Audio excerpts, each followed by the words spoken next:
The fluorescent lights in my downtown law office buzzed overhead as I reviewed contract amendments, completely unprepared for the phone call that would shatter my world.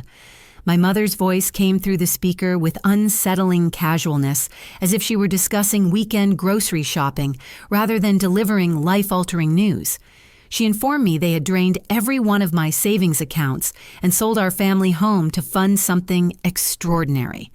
Before I could process this bombshell, my sister Amber's voice cut through the line like a blade announcing her wedding would happen tomorrow morning. Our parents had orchestrated this financial devastation purely for her happiness, she explained with chilling indifference. The conversation ended abruptly with a single cold word that echoed in the silence of my office. Goodbye. That word hung in the air as I set down my phone, my hands trembling slightly. But instead of the devastation my family expected, something unexpected happened.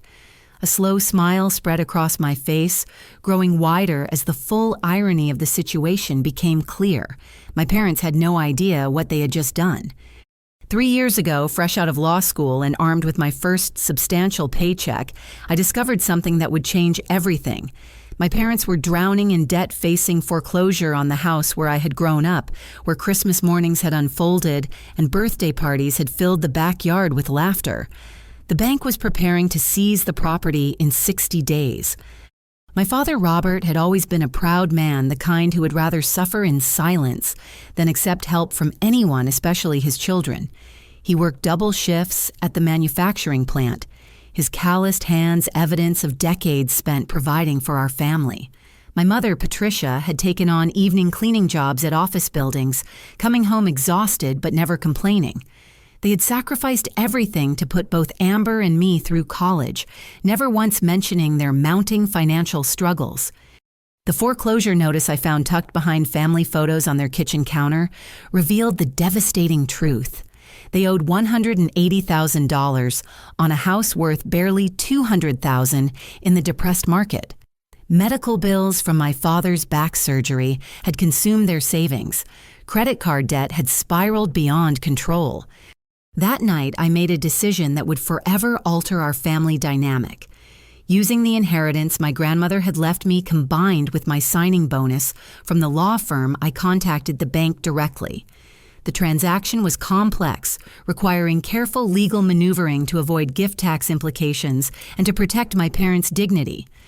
I purchased the house through a trust I established, keeping the deed in my name, while allowing my parents to believe they had somehow negotiated a miracle refinancing deal.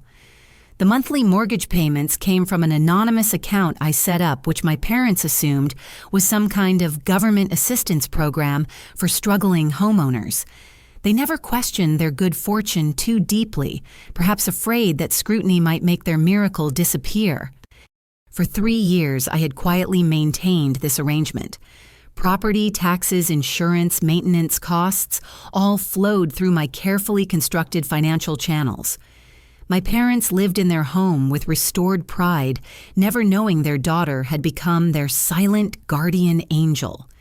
The beautiful irony of today's phone call was now crystallizing.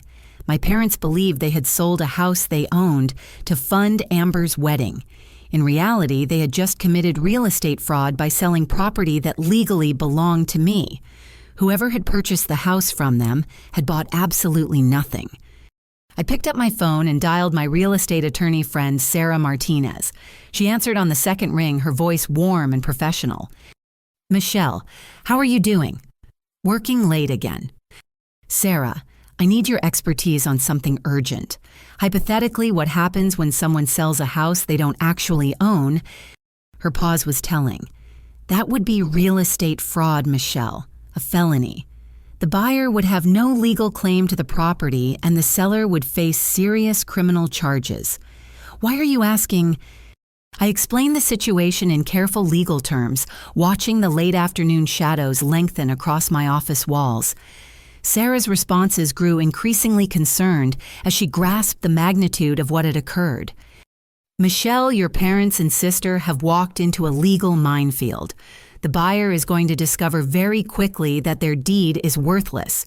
When that happens, they'll demand their money back, and if your family can't return it, criminal charges. I finished. I understand. There's more.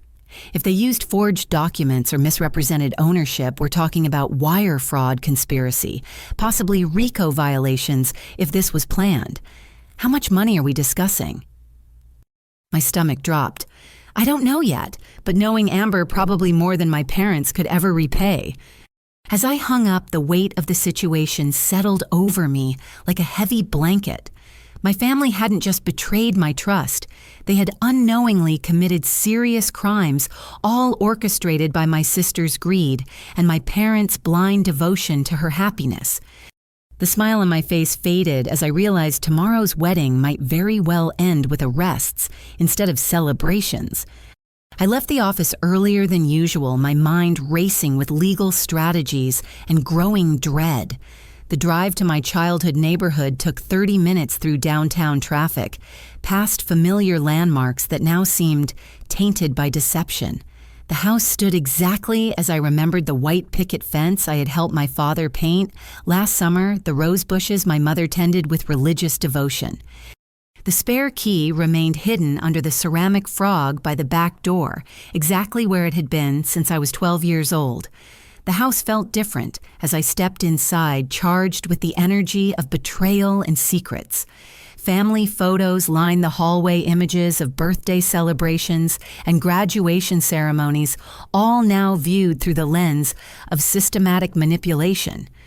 In my childhood bedroom, painted the same pale yellow my teenage self had chosen, I began searching for evidence. My parents had always been meticulous record keepers, a habit born from my father's military background. If they had been planning this, financial assault documentation would exist somewhere. The master bedroom yielded the first treasure trove.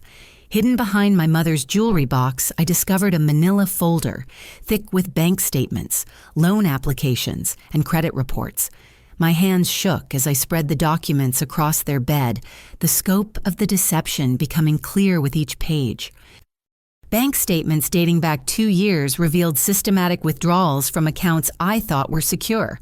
My checking account, savings account, money market fund, even my retirement contribution account had been accessed repeatedly. The signatures on the withdrawal slips were crude forgeries of my name, but apparently convincing enough to fool bank tellers. $87,462. That was the total amount stolen from me over 24 months, not including today's final assault on my remaining accounts. The pattern showed careful planning, never taking enough at once to trigger fraud alerts, but steadily draining my financial security. Credit card statements told an even more infuriating story. Cards opened in my name without my knowledge had been used to fund Amber's increasingly lavish lifestyle. Designer clothing from Nordstrom spa treatments at exclusive resorts, a brand new Honda Accord purchased just 6 months ago. The monthly payments had been automatically deducted from my checking account, disguised among legitimate transactions. My credit report printed just 3 days ago showed the devastating impact of their theft. My previously excellent credit score had plummeted to fair territory, damaged by missed payments on accounts I never knew existed. Future loan applications would be compromised. My financial reputation, built carefully over years of responsible money management, had been destroyed to fund my sister's whims. The wedding venue contract made my blood pressure spike. The Grandview Country Club, the most exclusive venue in our state, had been booked for tomorrow's ceremony at a cost of $212,000. The deposit alone exceeded most people's annual salary. Catering for 200 guests, premium bar service, imported flowers, a 12-piece orchestra, no expense had been spared for Amber's dream wedding. Phone records revealed the conspiracy's communication patterns. Hundreds of calls between my parents' landline and Amber's cell phone over the past 6 months, often lasting hours. The frequency increased dramatically in recent weeks, suggesting urgent coordination of their final financial assault against me. Text message printouts carelessly left in my father's desk drawer exposed the emotional manipulation tactics employed. Amber had convinced our parents that I was selfish, that my success as an attorney meant I owed the family compensation for their sacrifices. She painted me as ungrateful, claiming I looked down on them for their working-class background. One particular message chain made my chest tighten with pain. Amber had told our mother that I had called them embarrassing at my law firm's Christmas party, a complete fabrication since I had attended that event alone. She claimed I was ashamed of their blue-collar jobs that I only visited out of obligation rather than love. My parents' responses showed how completely they had bought into these lies. My mother wrote about feeling hurt and used wondering if they had raised an ungrateful daughter. My father expressed anger about my supposed arrogance, questioning whether they had made mistakes in supporting my education. The cruelest discovery was a handwritten letter from my mother to my father, never sent, but left in her nightstand drawer. She wrote about feeling like a failure as a parent, wondering how I had become so cold and calculating. The letter revealed her guilt about taking my money, but justified it by claiming I owed them reimbursement for 18 years of child-rearing expenses. Amber had poisoned their perception of me so thoroughly that they genuinely believed stealing from me was justified. In their minds, they weren't committing theft, but collecting on a debt I owed for being born into their family. As I photographed each document with my phone, building an evidence file that would prove their crimes, a profound sadness settled over me. This wasn't just about money. My family had been systematically turned against me by the sister I had loved and supported my entire life. The house that I owned, that I had secretly saved from foreclosure out of love and respect, had become the headquarters for a conspiracy designed to destroy my financial future. Tomorrow's wedding, funded entirely by stolen money, would celebrate not just Amber's marriage, but her complete victory over the sister who had always tried to protect her. But they had made one critical mistake. They had underestimated Michelle Thompson, the attorney who specialized in financial crimes and knew exactly how to build an airtight criminal case. The drive to Amber's apartment complex took 25 minutes through evening traffic, my mind churning with legal strategies and growing horror at the scope of her deception. She lived in Riverside Gardens, an upscale development featuring granite countertops and stainless steel appliances far beyond what her part-time job at a boutique could afford. Now I understood how she financed this lifestyle. The spare key to her apartment remained exactly where she had shown me 6 months ago, tucked inside a fake rock among the decorative plants by her door. She had given me access during a brief period when we were getting along, one of those temporary truces that punctuated our otherwise strained relationship. Her apartment was immaculate, decorated with expensive artwork and designer furniture that screamed wealth. Fresh orchids adorned glass tables, and her walk-in closet contained enough designer clothing to stock a small boutique. Every detail reinforced the image she wanted to project of success and sophistication. The home office, converted from what should have been a second bedroom, contained her personal computer and filing cabinets. The desk drawers yielded routine paperwork at first, utility bills and shopping receipts, nothing particularly revealing. But the locked filing cabinet proved more interesting. The lock was a simple mechanism easily defeated by someone with my legal background in evidence collection. Inside, I found a folder labeled with my name in Amber's distinctive handwriting. My stomach dropped as I opened it, revealing the scope of her surveillance and planning. The folder contained detailed financial records documenting every aspect of my life: bank account numbers, investment portfolio, statements, salary information from my law firm, even copies of my tax returns from the past 3 years. She'd been tracking my financial growth with the precision of a forensic accountant. Handwritten notes revealed her psychological analysis of my personality and weaknesses. She had documented my work schedule, noting that I typically stayed late at the office and rarely checked my accounts during busy periods. She had identified my trust in our parents as a vulnerability to be exploited. A timeline chart showed her systematic approach to manipulation. Phase 1 involved poisoning our parents against me through carefully crafted lies about my attitude and behavior. Phase 2 focused on establishing access to my financial accounts through forged signatures and fraudulent credit applications. Phase 3 culminated in today's massive theft, timed to coincide with her wedding, when I would be too emotional to respond rationally. But the most chilling discovery was Phase 4, outlined in meticulous detail across several pages. After her wedding, Amber planned to have me declared mentally incompetent and gain power of attorney over my remaining assets. She had already identified a corrupt attorney named Bradley Thompson, who specialized in elder abuse cases but was willing to apply similar tactics to younger victims for the right price. Medical records she had somehow obtained showed she planned to claim I was suffering from work-related stress and depression, making me unfit to manage my own finances. False witness statements were already prepared with our parents, ready to testify about my supposed erratic behavior and poor decision-making. The ultimate goal was to gain control over my law firm partnership, share my remaining investment accounts, and my professional reputation. Once she had power of attorney, she could liquidate everything and transfer the funds offshore, leaving me destitute and legally helpless. Her laptop computer, left carelessly open, revealed even more disturbing information. Email chains with David Morrison, her fiancé exposed his true nature. David wasn't the successful entrepreneur he claimed to be, but a professional con artist with an extensive criminal history. His real name was David Kellerman, and he had been married 3 times before under different identities. Each marriage had ended with his wife's finances drained and her credit destroyed. He specialized in targeting women from wealthy families using charm and false credentials to gain access to family resources. The wedding itself was part of their larger scam. They planned a honeymoon in Switzerland ostensibly for romance, but actually to access numbered bank accounts where they had been transferring stolen funds. After establishing residency overseas, they would divorce, split the proceeds, and David would disappear to find his next victim. Text messages between Amber and our parents revealed the depth of her manipulation over the years.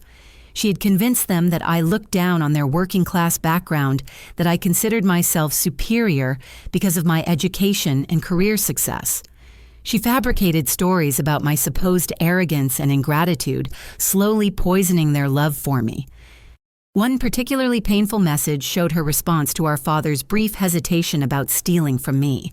She reminded him about the cost of my law school tuition, claiming I owed them reimbursement with interest. She suggested that successful children had a moral obligation to support their struggling parents, and that I was selfish for not volunteering financial assistance. Her messages to our mother were even more manipulative, playing on maternal guilt and insecurity. She convinced Mom that I was embarrassed by their humble lifestyle, that I only visited out of obligation rather than genuine love. She planted seeds of resentment that had grown into the poisonous tree bearing today's bitter fruit. The financial planning documents revealed the staggering scope of tomorrow's wedding expenses. Beyond the $200,000 venue costs, they had spent additional thousands on photography, videography, floral arrangements, and entertainment. The total cost approached $300,000, nearly equal to my entire annual salary. But the most shocking discovery was a purchase agreement for a house in the Bahamas, bought using funds stolen from my accounts over the past year.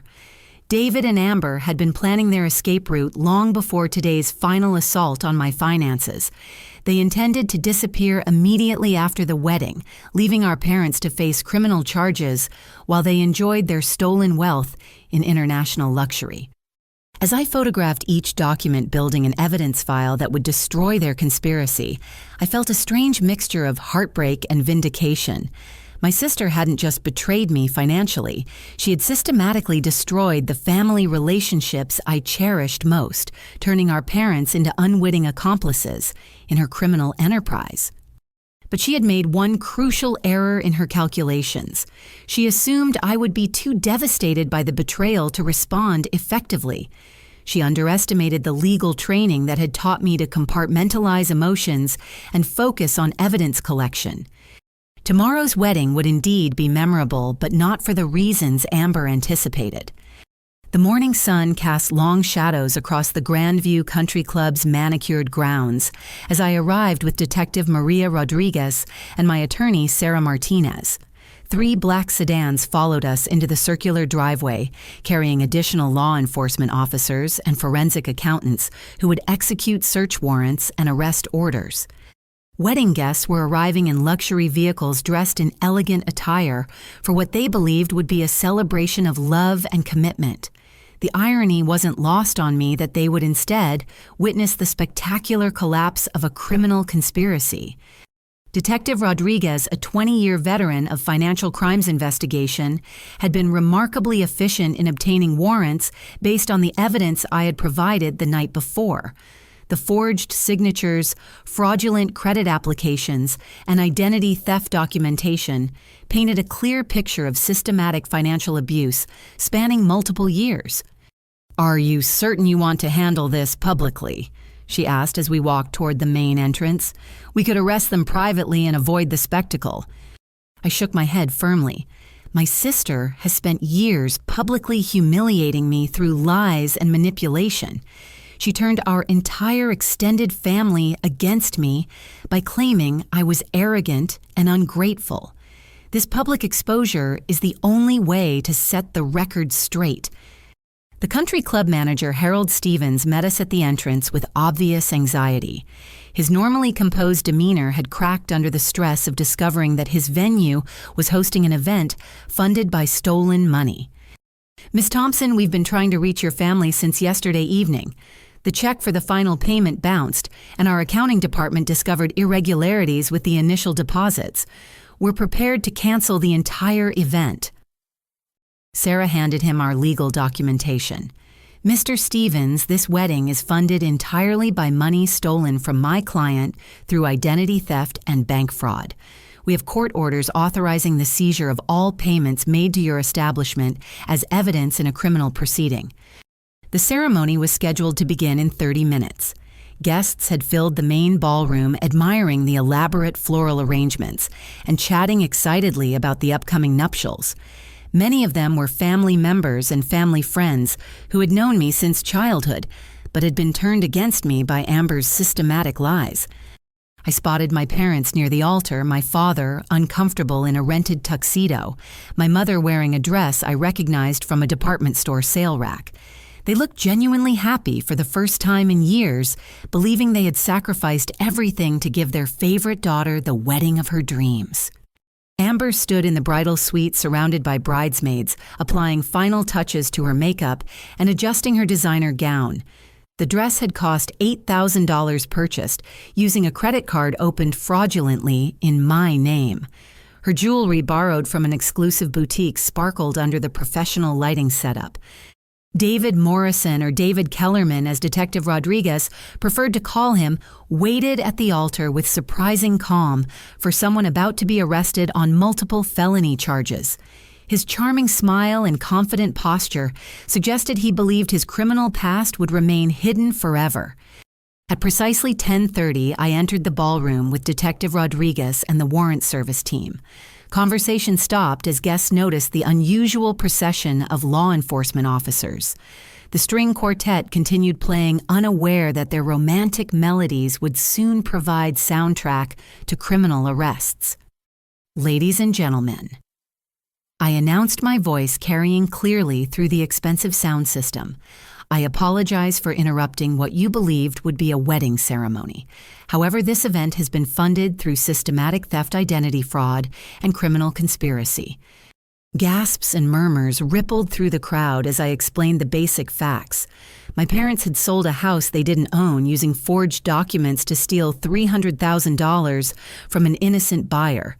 The wedding expenses had been paid using money stolen from my personal accounts over several years. David immediately attempted to flee, pushing past confused guests toward the emergency exit. Detective Rodriguez had anticipated this response, positioning officers at every potential escape route. He was tackled in the lobby and arrested with minimal drama, though his shouted protests about police brutality echoed through the building. Amber's reaction was everything I had expected and more. She stormed into the ballroom, still wearing her wedding gown, her carefully applied makeup already streaked with tears of rage rather than joy. "You vindictive witch!" she screamed at me, her true nature finally exposed to everyone who had believed her lies about my character. "You couldn't stand seeing me happy. You had to ruin the most important day of my life because you're jealous and pathetic." The wedding photographer, initially confused by the turn of events, began documenting everything with professional efficiency. These images would serve as evidence in the criminal proceedings, showing Amber's complete lack of remorse or accountability for her actions. Detective Rodriguez read the arrest warrants with calm authority, explaining the charges of identity theft, bank fraud, conspiracy to commit wire fraud, and aggravated financial exploitation. The legal terminology sounded harsh in the elegant surroundings, a stark contrast to the romantic setting Amber had created using stolen money. My parents sat in stunned silence as the reality of their situation became clear. They had unknowingly participated in serious federal crimes, manipulated by their favorite daughter into betraying their honest daughter, who had been secretly supporting them for years. "Mom, Dad," I said, approaching them with legal documents, "you're both named in these criminal complaints. The house you sold belongs to me. I bought it 3 years ago when you were facing foreclosure, and I've been paying all the expenses ever since. You've just committed real estate fraud by selling property you don't own." My mother's face went completely white as she grasped the implications. My father looked confused, then angry, then devastated as he realized how completely they had been manipulated by Amber's lies and false accusations against me. Guests began leaving, rapidly uncomfortable with witnessing family drama that had escalated into criminal arrests. Wedding gifts were abandoned on tables as people sought to distance themselves from what was clearly a major scandal. The country club staff began dismantling decorations and floral arrangements with professional efficiency, already calculating the financial losses from hosting an event funded by stolen money. Their reputation would suffer, and they would need to refund deposits to vendors who had provided services for a fraudulent celebration. As Detective Rodriguez placed handcuffs on Amber, still wearing her designer wedding gown, she made one final attempt at manipulation. "This is all a misunderstanding," she pleaded with the departing guests. "Michelle is mentally unstable. She's been jealous of me our entire lives. Our parents were just trying to help because she's been acting irrationally." But her words carried no weight against the mountain of documentary evidence I had provided to law enforcement. Bank records, forged signatures, fraudulent credit applications, and detailed planning documents told an unambiguous story of calculated financial abuse spanning multiple years. The wedding that was supposed to celebrate love and family unity instead became a public demonstration of greed manipulation and the consequences of systematic betrayal. Justice was being served in real time, witnessed by everyone who had believed Amber's lies about my character. The aftermath unfolded like a carefully orchestrated legal proceeding, which in many ways it was. Detective Rodriguez had coordinated with federal prosecutors to ensure maximum impact from the arrests, sending a clear message about the seriousness of financial crimes targeting family members. In the country club's private conference room, my parents sat across from me with their court-appointed attorney, a public defender named James Walsh, who specialized in white-collar crime cases. The elegant surroundings felt surreal as we discussed federal criminal charges and potential prison sentences. "Michelle." My mother whispered, her voice barely audible. "We had no idea about the house. Amber told us you were ashamed of us, that you thought we were beneath you because of your success." My father, normally a man of few words, looked directly at me for the first time in months. "She said you called us embarrassing at your office party. She said you only visited out of obligation, not love." The pain in their voices was genuine, and for the first time I understood how completely Amber had poisoned their perception of me. She had created an alternate reality where I was the villain, and they were justified in taking extreme measures to protect themselves from my supposed cruelty. Dad, I've never been embarrassed by you or Mom. I went to that Christmas party alone because I was working on a difficult case, not because I was ashamed of my family. And I bought our house because I love you both and couldn't bear to see you lose everything. Detective Rodriguez entered with additional evidence collected from David's hotel room. His real identity had been confirmed through FBI databases, revealing a pattern of marriage fraud spanning 7 states over 12 years. Each relationship had followed an identical pattern of financial exploitation and abandonment. Your daughter's fiancé is wanted in connection with at least 6 other cases of marriage fraud, she explained to my parents. He targets women from wealthy families, establishes fake identities, and systematically drains their resources before disappearing. Amber wasn't his first victim, and she wouldn't have been his last.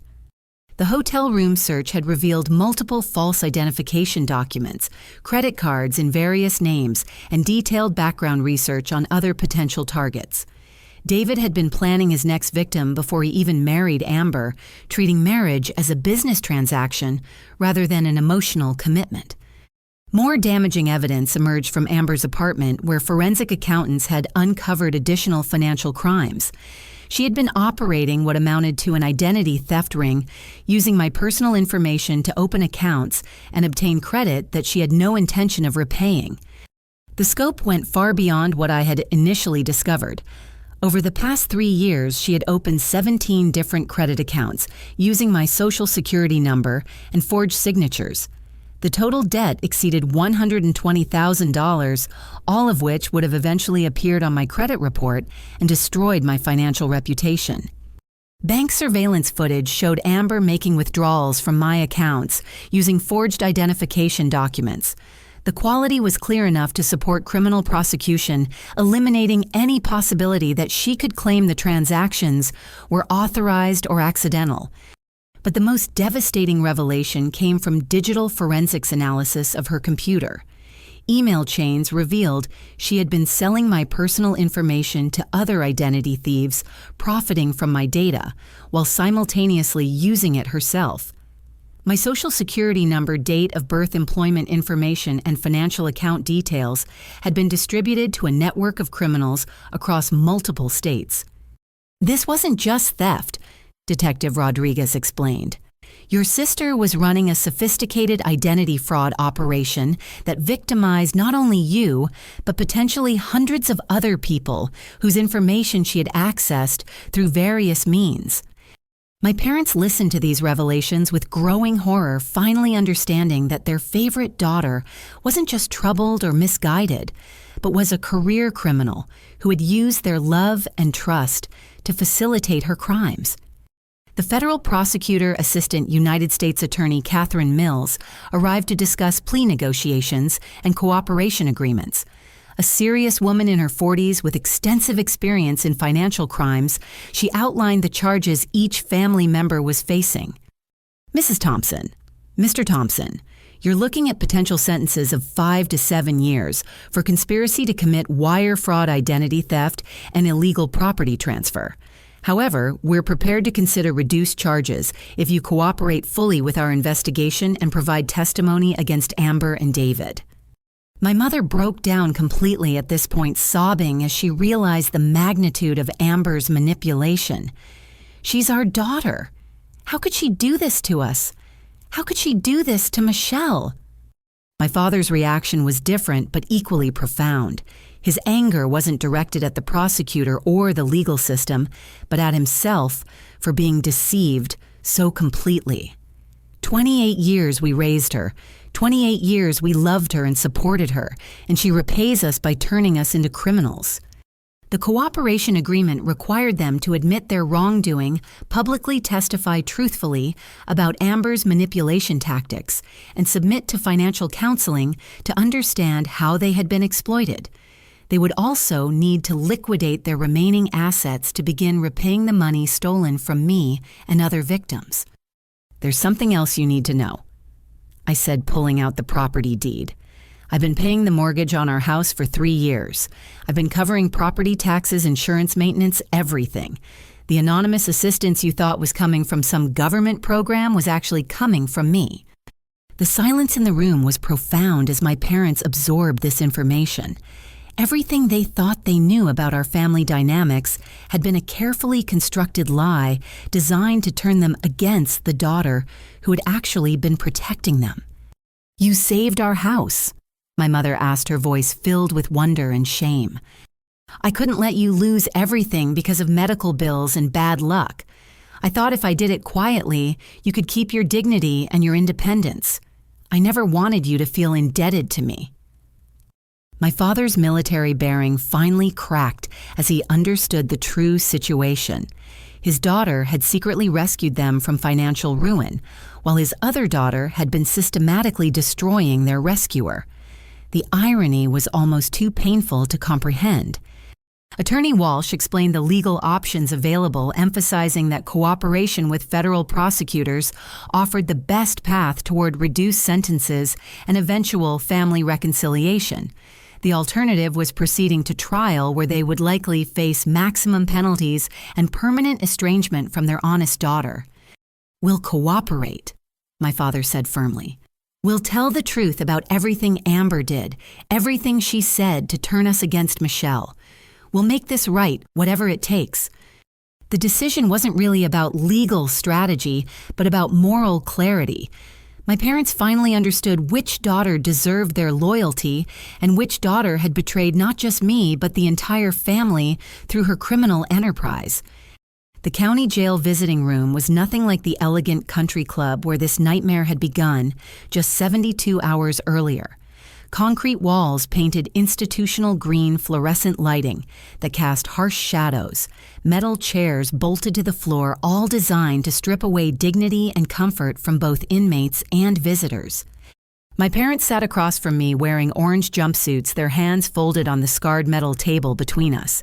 The transformation from proud working-class Americans to federal defendants had aged them, visibly adding lines to their faces and uncertainty to their movements. "Michelle, we understand if you can't forgive us," my mother said, her voice steady despite the tears threatening to fall. "What we did was unforgivable, even if we were manipulated into doing it."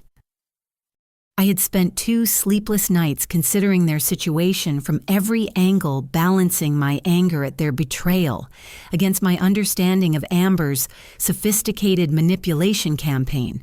They had committed serious crimes, but they had also been victims of emotional abuse designed to destroy their judgment and moral compass. "I'm not here to offer or withhold forgiveness," I said carefully. "I'm here to explain your legal situation and give you a choice about how to proceed." Sarah Martinez sat beside me with thick folders containing plea agreements and cooperation contracts prepared by federal prosecutors. The terms were more generous than my parents had any right to expect, reflecting the government's interest in dismantling Amber's broader criminal network. "Option 1 is simple," I continued. "You can maintain your innocence, proceed to trial, and likely spend the next 5 to 7 years in federal prison. Your legal fees will consume whatever assets you have left, and you'll emerge with felony records that will make employment and housing nearly impossible to obtain." My father's military background made him appreciate direct communication about difficult situations. He nodded for me to continue, his expression grim but attentive.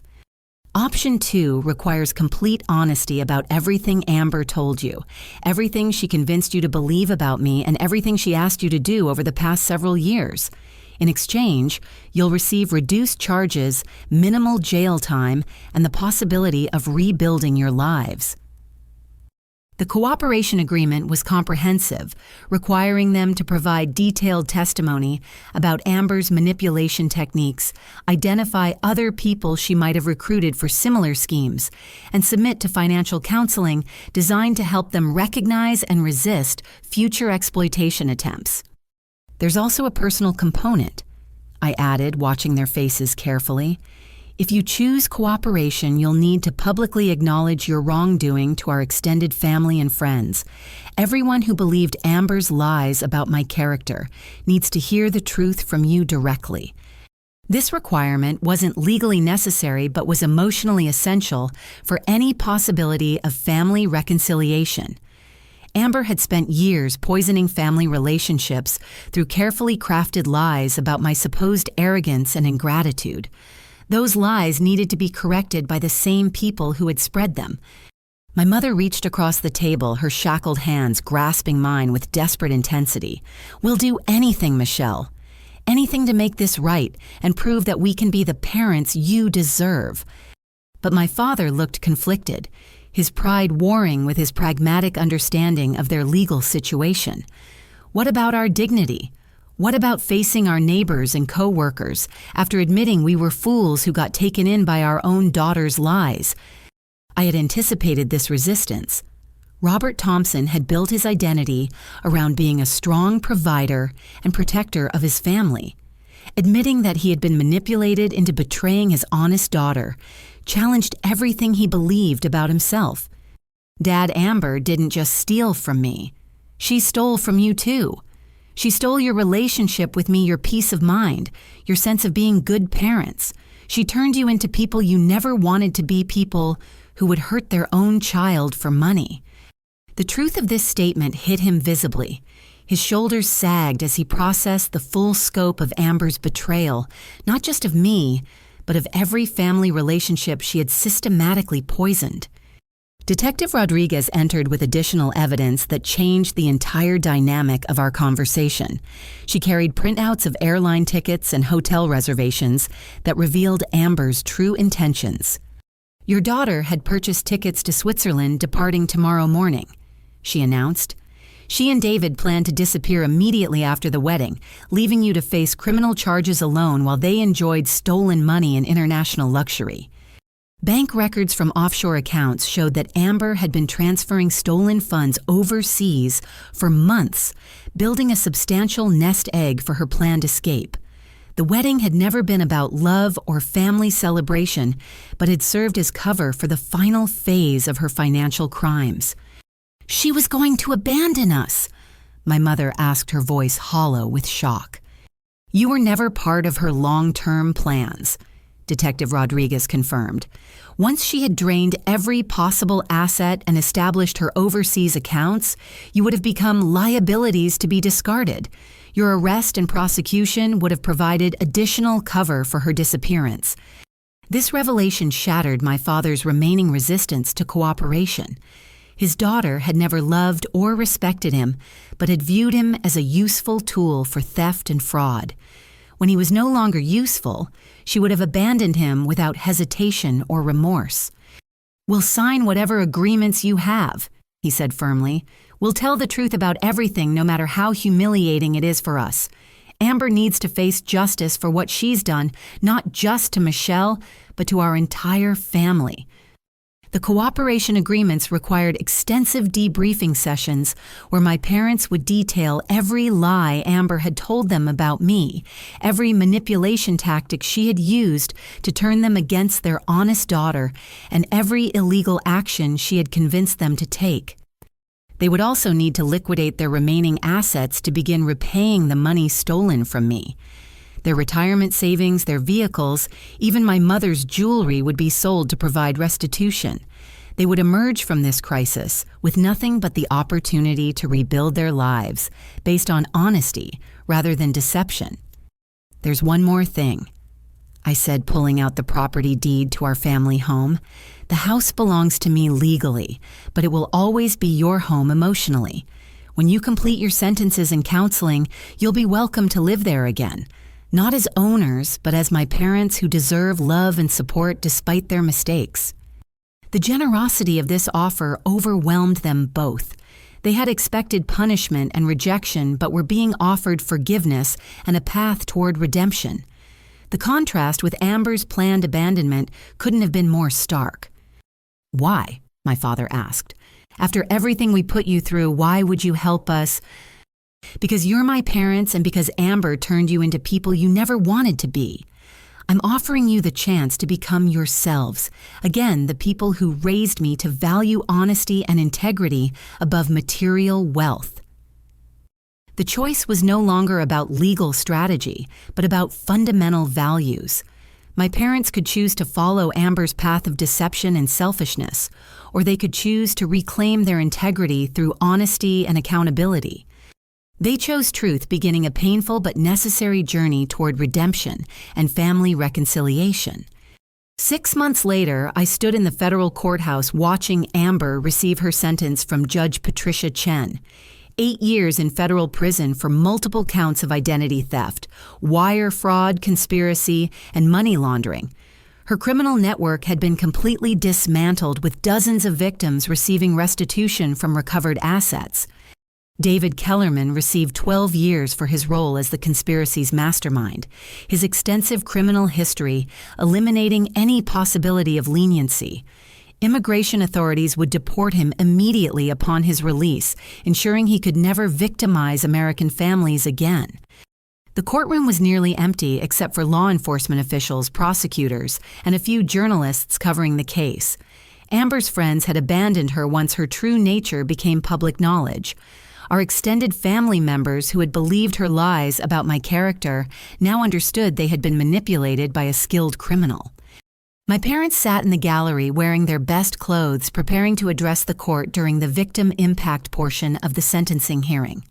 Their 2 years of probation and community service had been served with dignity and genuine remorse, transforming them from defendants into advocates for other families facing similar manipulation. "Your Honor," my father said when called to speak, his voice steady and clear, "I want to apologize to my daughter Michelle for allowing myself to be turned against her through lies and manipulation.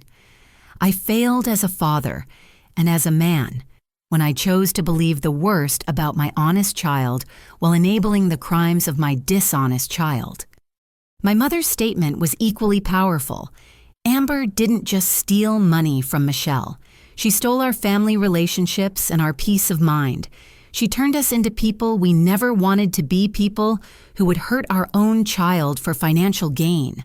We take full responsibility for our actions while acknowledging that we were victims of sophisticated emotional abuse. Judge Chen listened carefully to these statements before delivering her own remarks about the case. This prosecution demonstrates the devastating impact that financial crimes can have on family relationships. The defendants use positions of trust to systematically exploit their victim over multiple years, causing not just economic harm, but profound emotional trauma. The financial recovery had been substantial. Offshore accounts containing nearly $400,000 in stolen funds were seized and returned to victims. Property purchased with stolen money was sold with proceeds distributed according to court-ordered restitution plans. My credit had been restored, and my financial reputation fully rehabilitated. But the emotional recovery had proven more valuable than any monetary compensation. My parents and I had rebuilt our relationship on a foundation of honesty rather than deception, trust rather than manipulation, and mutual respect rather than guilt and obligation. Sunday dinners had become a weekly tradition at the house I owned, but they now called home again. We cooked together, talked honestly about our experiences, and slowly healed the wounds that Amber's lies had created. The conversations weren't always easy, but they were always truthful. My father had found work as a security supervisor at a downtown office complex, using his military background and natural integrity to build respect among his new colleagues. His pride had been replaced with humility, but also with genuine appreciation for second chances and family reconciliation.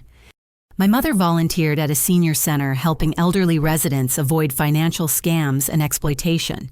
Her experience as a victim of manipulation made her particularly effective at recognizing warning signs and protecting vulnerable people from similar abuse. They both attended monthly financial counseling sessions designed to help them understand how Amber's manipulation had worked and how to resist similar tactics in the future. The education wasn't just practical, but psychological, helping them recognize emotional abuse patterns that could be applied to financial exploitation. Michelle. My mother said during one of our Sunday dinners, "We understand now why you did everything quietly, why you didn't want us to know you were helping us. You were protecting our dignity while Amber was destroying it." The contrast between my approach and Amber's couldn't have been more clear. I had secretly rescued them from financial ruin while allowing them to maintain their independence and self-respect. Amber had openly manipulated them into criminal activity while planning to abandon them to face consequences alone.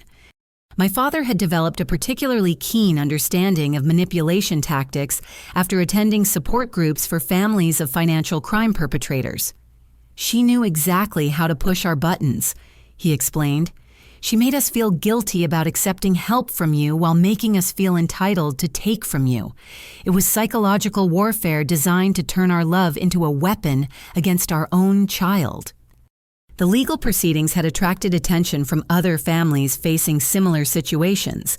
Federal prosecutors used our case as a template for identifying and prosecuting financial crimes that targeted family relationships. The patterns Amber had employed were surprisingly common among financial predators who specialized in exploiting familial trust. Detective Rodriguez had been promoted partly based on her work dismantling Amber's criminal network. She occasionally visited during Sunday dinners, having become something of a family friend through our shared experience. Her presence reminded us that justice wasn't just about punishment, but about protection of future victims. "Your sister was one of the most sophisticated financial predators I've encountered," she told us during one visit. She understood that family relationships could be weaponized through careful manipulation of emotions like guilt, obligation, and favoritism. Your case has helped us identify similar patterns in other investigations. The house itself had taken on new meaning as a symbol of family resilience and redemption. The rooms where Amber had planned my financial destruction now hosted family dinners filled with honest conversation and genuine affection. The kitchen, where my parents had agonized over their supposed ungrateful daughter, now echoed with laughter and cooking lessons. My law practice had grown substantially following media coverage of the case. Other attorneys referred clients who were facing family-based financial crimes, trusting my expertise and understanding of the psychological dynamics involved. The professional growth was gratifying, but the personal growth was transformational. I had learned that love without boundaries isn't really love, but enablement. That helping family members sometimes means holding them accountable for their destructive behaviors rather than protecting them from consequences. That the greatest kindness can appear cruel when it forces people to confront their worst impulses and choose to become better. My parents had learned that respect is earned through integrity rather than demanded through guilt or obligation. That supporting family members doesn't mean accepting abuse or manipulation. That admitting mistakes and accepting consequences can be the first step toward rebuilding trust and relationships. The family that emerged from this crisis was stronger than the one that had existed before Amber's lies poisoned our relationships. We understood each other better, communicated more honestly, and appreciated what we had rather than taking it for granted. On the 2-year anniversary of Amber's sentencing, we received a letter from her federal prison. She had written to request family visits and financial support for commissary purchases. The letter contained no apology, no acknowledgement of wrongdoing, only complaints about prison conditions and requests for money. We discussed the letter during Sunday dinner, considering whether any form of relationship with Amber was possible or advisable. The decision was unanimous. We would not enable her continued selfishness or expose ourselves to further manipulation. Love sometimes means saying no, especially to people who have repeatedly demonstrated they cannot be trusted. The letter was returned unopened, a symbolic end to the relationship that had caused so much damage and pain. Sometimes the greatest act of love is refusing to participate in someone's self-destructive patterns, even when that someone is family. As we cleared the dinner dishes that evening, my father offered a reflection that captured the heart of our journey. "Amber taught us what family shouldn't be," he said. But Michelle taught us what family could be when it's built on honesty, respect, and genuine care for each other's well-being. The house that I had saved from foreclosure out of love had become the foundation for rebuilding family relationships based on truth rather than manipulation. The money that Amber had stolen in pursuit of wealth had been returned, but the trust she had destroyed had been replaced with something stronger and more valuable. We had learned that true family wealth isn't measured in dollars, but in relationships built on integrity, respect, and mutual support. That protecting people you love sometimes means allowing them to face consequences for their actions. That forgiveness isn't about forgetting, but about choosing to build something better from the pieces of what was broken.